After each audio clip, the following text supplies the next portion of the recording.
Vini, Raphinha, Anthony নয়, Carlo Ancelotti নিজেই জানিয়েছে কে পাচ্ছে ব্রাজিলের 10 নম্বর জার্সি।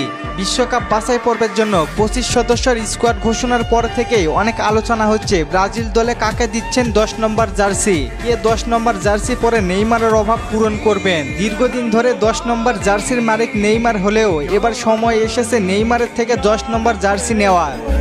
প্রায় 2 বছরের বেশি সময় ধরে নেইমারের গায়ে 10 নম্বর জার্সি নেই। নেইমার না থাকায় 10 নম্বর জার্সি অনেকেই পরেছেন, যেমন রদ্রিগো গোয়েস, ভিনিসিয়াস জুনিয়র, রাফিনহা।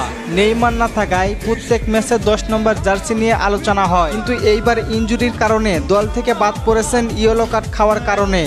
এক ম্যাচ নিষিদ্ধ রাফিনহা। আপনারা অনেকে ধারণা করেছিলেন হয়তোবা ভিনিসিয়াস জুনিয়র পাবেন নেইমারের সেই 10 নম্বর ঐতিহাসিক জার্সি, কিন্তু বিভিন্ন গণমাধ্যম জানিয়েছে ভিনিসিয়াসের গায়ে উঠছে না নেইমারের সেই ঐতিহাসিক জার্সি।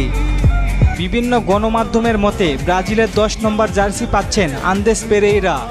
ব্রাজিলের শুরুর একাদশে থাকবেন। জাতীয় দলে যতবার সুযোগ পেয়েছেন ততবারই নিজেকে প্রমাণ করেছেন। কার্লো আনচেলত্তির স্কোয়াডে শুরুর একাদশে ডিজার্ভ করে আন্দেস পেরেইরা।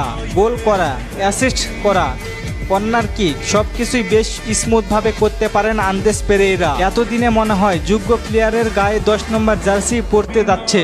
আপনাদের মতে 10 নম্বর জার্সি কার গায়ে জড়ানো উচিত জানিয়ে দিন কমেন্ট করে। আর চলেন আপনাদের কমেন্টগুলো দেখে আসি।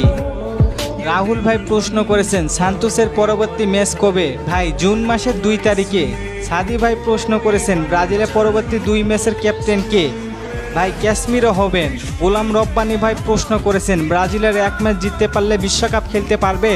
না ভাই 2 ম্যাচ জিততে হবে। আসুম ভাই প্রশ্ন করেছেন থিয়াগো সিলভা কি আর খেলতে পারবে না জাতীয় দলে?